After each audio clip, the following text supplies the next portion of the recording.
Welcome back, everyone, to another reaction video. Well, it's been a little while since we visited Alternate History Hub, though the title of this one does not seem to indicate that it's necessarily alternate history.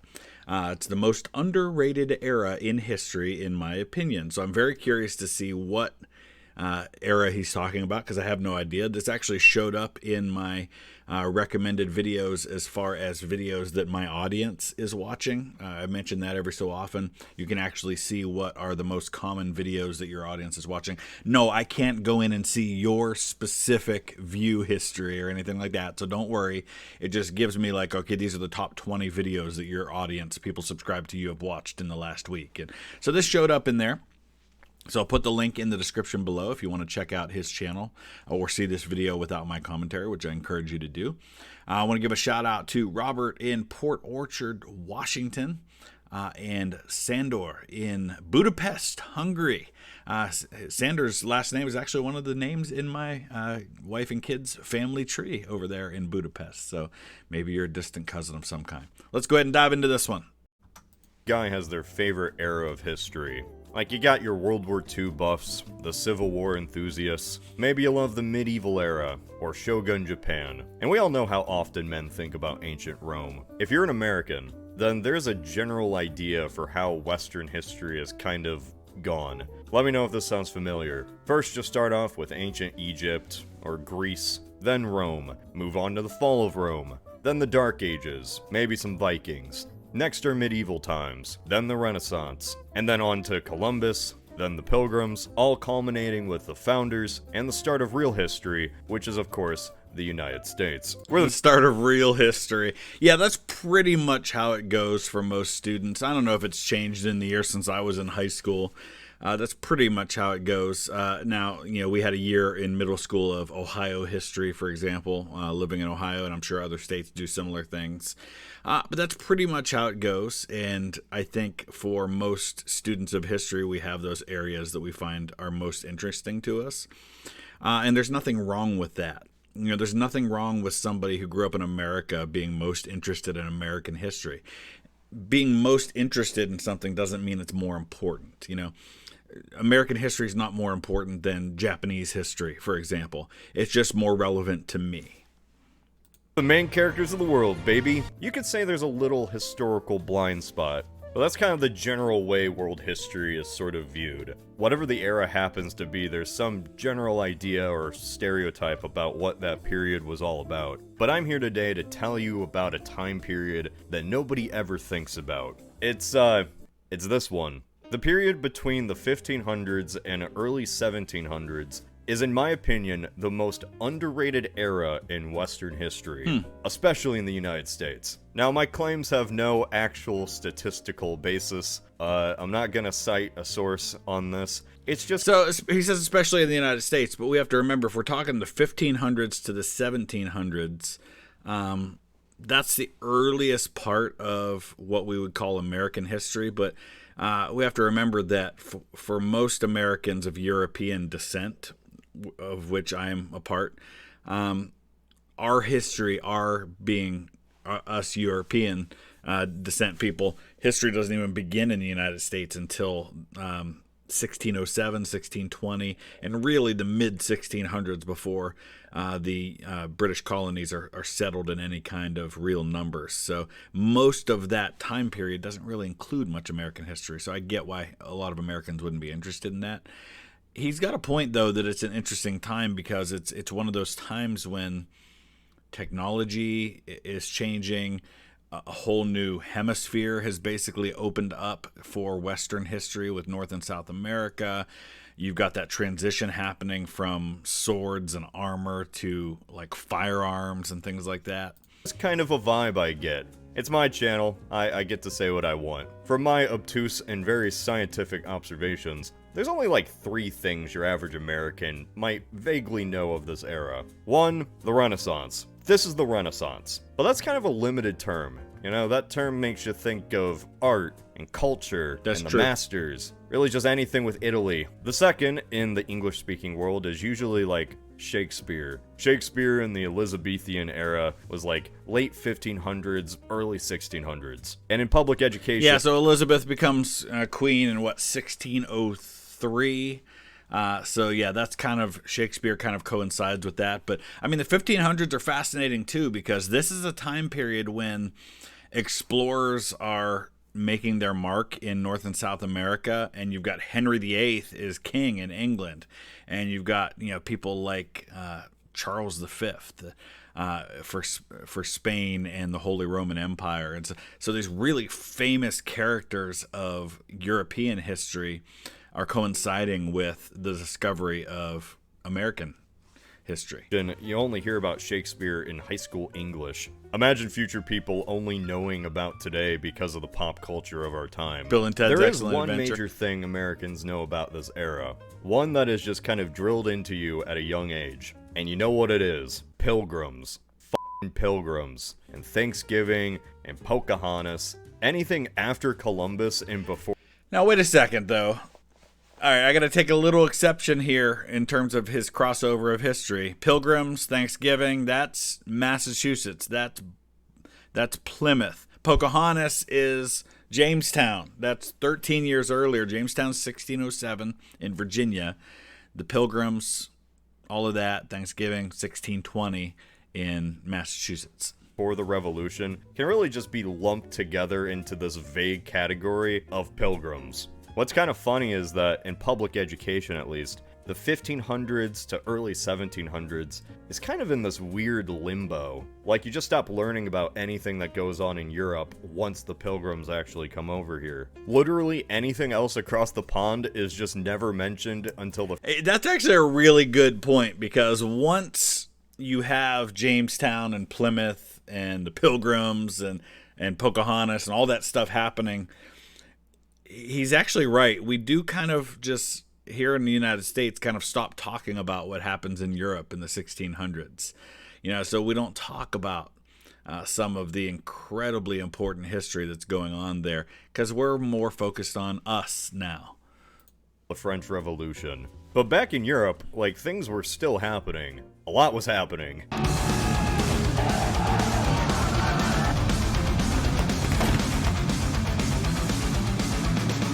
The term for this period is the early modern period. It's not the most attractive name, but it's pretty accurate to what it was. This was a transition period, when the medieval world changed into one that created the conditions for what we would call modern Europe. Wars lasted 30 years, fashion looked like this, borders looked like that, and the medieval world clashed and adapted to new technologies that were never seen before. Yeah, a lot of that time period is religious infighting between Christians and Protestants, right? The 30 Years' War, for example, one of the most bloody wars of that time period, especially in Europe, and it's not really talked about, at least not here in the States, because we're focused on what's going on for us over here, right? But it's Protestants and Catholics. It's the persecution of Protestants and Catholics depending on who's in power in any given place. Places like England and France and in Germany, this is a lot going on. You've got wars between Islam and Christianity, not in the Middle East, but in Europe. You know, you've got the battle for Vienna in 1683, the one where the winged hussars arrived. All of this is really consequential history, and we don't really talk about it here. Gunpowder, cannons, muskets. That's a whole lot of words just to say, I like the knights with guns. Knights with guns, yes. Yes. This era was dominated by what is now called pike and shot warfare. English Civil War. Ancient Greece, you know how they used the phalanx? That was the unstoppable tactic of its day, before the Romans put a swift end to all of that. Poor predictable freaks always takes phalanx. Good old phalanx. Nothing beats that. Afterwards, using big spears was kind of out of fashion through the Empire era to medieval times, all until the Swiss began to form up in a square with pikes. Technically, kind of true. I mean, the Scottish used it quite successfully against English heavy cavalry several times in their wars for independence. So you see it being used effectively during that time period. It just wasn't necessarily always the common way of doing things. The Scottish thought of it first, but that didn't really end up well for them. The Pike Square was that might be one of the best examples of me saying something literally as the other guy's about to say it. If I had not paused when I did, if I'd have waited 3 more seconds, he would have said that. Solution to a problem, and that problem was the horse. Throughout the medieval era, cavalry had been dominant on the battlefield, with infantry lacking any real means. I just have to point out a little thing here, and I don't want to beat up on him too bad over this, but he did say cavalry. It's cavalry, Cavalry, common thing that happens. Calvary is the place Jesus was crucified. It's one of the words that is used to describe that place. Cavalry is horse battling things that happen, to defend against it. That was until the Pike Square. Bunch of soldiers, very little training, take a big old stick and put it out in front. Spain's empire, in part, was built from dominating with the pike and shot, as they introduced the shot. Musketeers on the flanks of the square that could give the formation some ranged attack, and also would retreat inside the square when need be. And I absolutely love the muskets at this specific time. At first they weren't even technically muskets. The early muskets required a stick to aim and a wick to fire, as it was too... And were ridiculously poor when it comes to accuracy. I mean, you were kind of literally trying to hit the broadside of a barn. Unwieldy to prepare and aim with 2 hands. This was gunpowder warfare in its absolute infancy, a technology so young that it was seen as black magic by its contemporaries. Didn't really help their case that they had their own guilds and protected their secrets. So yeah, they did kind of look suspicious. This period... Gunpowder had been invented long before this, but it takes a while before it starts to be used, right? And you have cannon coming on the scene earlier even than this time period that he's talking about. But really, for the reason you have kind of this mix of the two, right, pike and shot, is that it wasn't necessarily that firearms were going to be the make or break thing on a battlefield. They were kind of like a bonus, right? They were a little something extra that if you could use effectively could maybe help your side a little bit, but they weren't going to be the main force, the main power of your army. It's so neat to me because while guns do still exist, tactics are still with swords and spears. Cavalry, for some reason, decided to adopt guns too, so for a brief while, cavalry no longer did the whole charge thing. It would just circle outside the pike square and shoot occasionally with pistols and blunderbusses. And really, that's no different than horse archers, right? The idea of riding around and, if you've ever played a little Mountain Blade Bannerlord, you know how you can just kind of ride around and shoot at people and they can't do anything to you if they've just got a pull axe or a pike or something. Which is just kind of hilarious. This is like if you just clashed together a bunch of unrelated tactics and technologies. Pike formations like the Greek phalanx, guns that were crafted by hand and treated as specialists, and cavalry that shot using pistols in full armor. Technically not knights, but it's close enough. And this is why Warhammer Fantasy has a superior aesthetic to 40k. That's right, I said it. Even if you have never seen these factions, you probably know what they're all about. The Empire might as well have Holy Romans slapped in front of it, because that's what it is. Kislev is basically just Eastern Europe, winged hussars and all, and don't get me started on the vampire counts.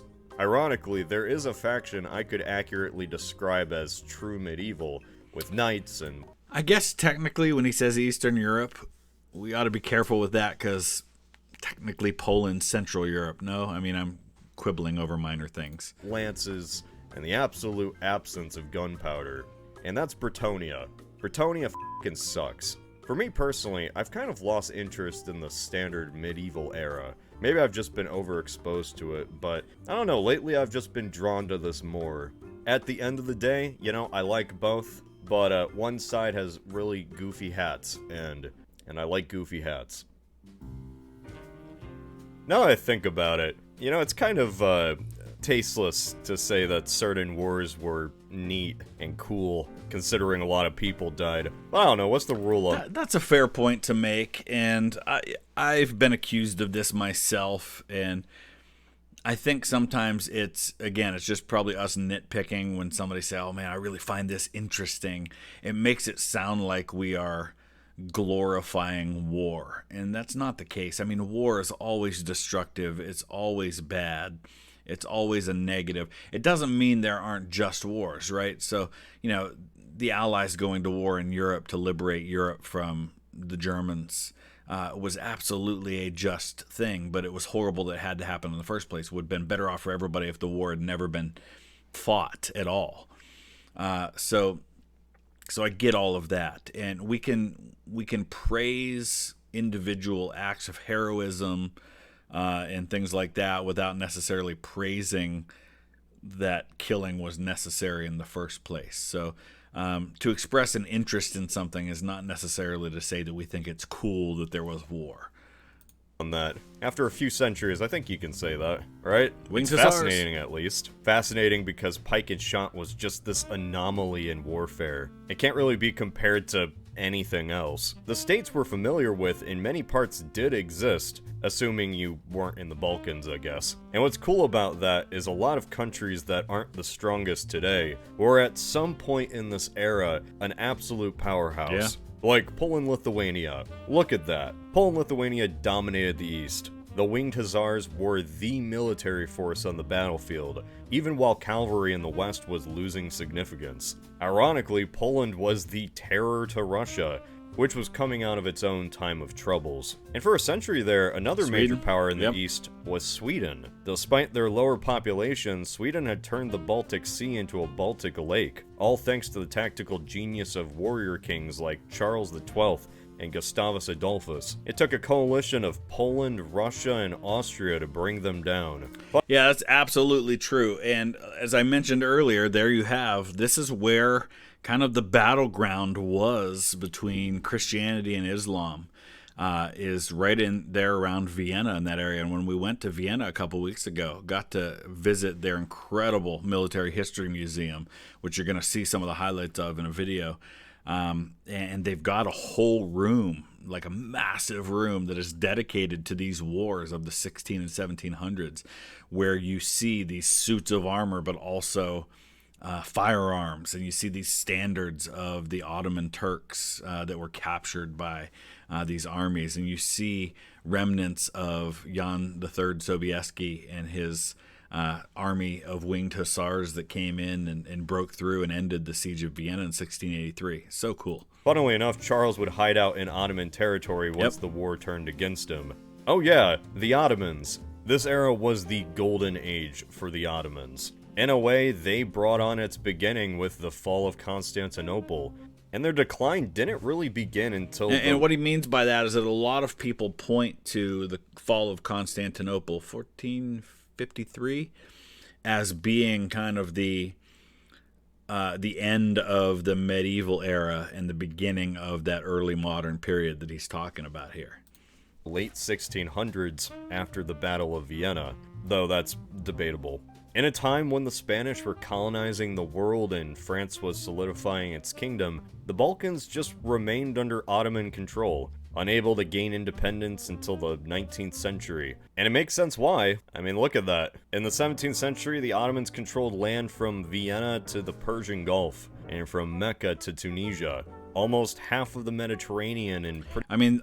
basically, if you're looking at the area ruled by or kind of under lordship of the Ottomans, you're looking at the Eastern Roman Empire, right? I mean, if anybody had a claim on being the successor of the Roman Empire, it would have to be them. You take Italy and you basically have a lot of the Roman Empire. Pretty much the entire Black Sea were either tributaries or directly in their control. It really is insane that there was even a Battle of Vienna to begin with, when you just remember where Vienna was on a map. Even crazier that it was the second time. The Austrian Habsburg... Yeah, we have different words that we use. A lot of times there's the siege of Vienna, but that's considered to be a distinct event from the 1683 siege, which was also a siege, but that one's usually referred to as the Battle of Vienna, September 1683. Hey, and there's the crown of the Holy Roman Empire right there. I got to see that firsthand, one of the coolest and most significant historical artifacts I've ever been in a room with in my life. It was so cool. Rivalry with the Ottomans was really something. Like, in the span of 250 years, they fought like 14 wars. Yeah. Which in hindsight is actually quite ironic, considering how the two would fight side by side with one another in their very last war. That's true. It's kind of poetic. First Speaking World of War. potentially the last war, Ukraine. What we think of as Ukraine during this time was controlled by, well, nobody. Well, technically Poland, but it was just on a map. This was an actual no man's land in Europe. The collapse of the Golden Horde centuries before created a power vacuum. Yeah, we have to remember that our modern ideas of nationhood don't necessarily always apply in this time period.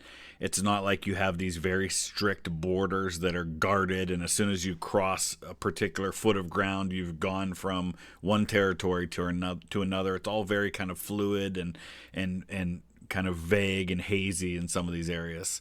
The flat plains were roamed by Crimean Tatars, who frequently raided Slavic lands to enslave and plunder. This only got worse with aid from the Ottomans, considering the Ottomans were buying those slaves.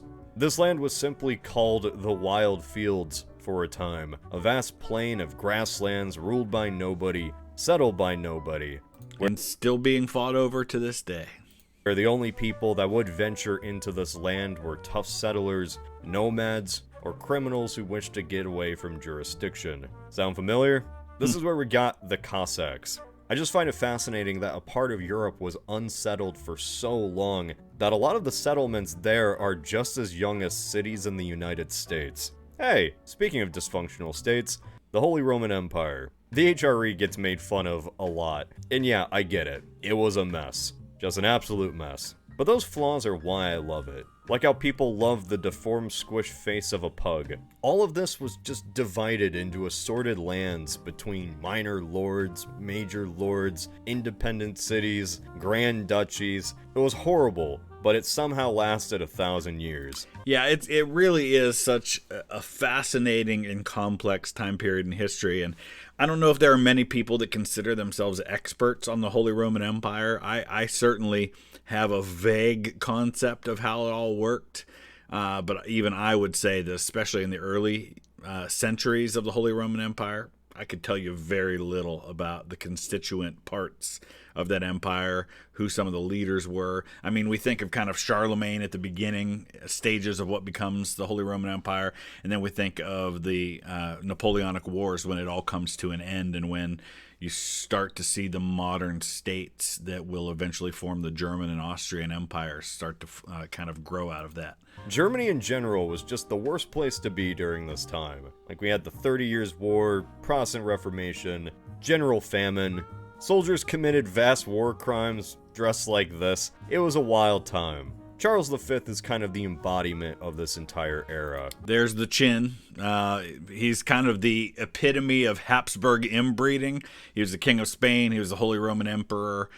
He was the nephew of Catherine of Aragon, who was married, of course, for like 20 years to Henry VIII.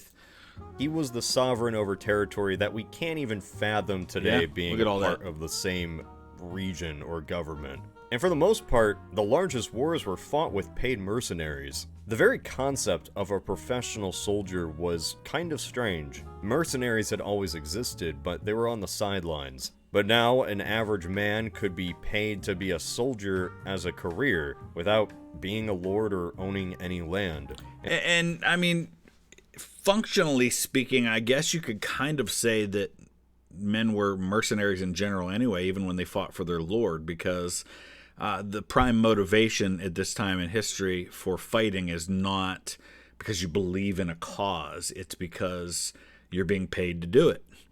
So even if you're being paid to fight for your own country, you're doing it for that reason. And a lot of the times they didn't necessarily even get paid. Their pay was plunder.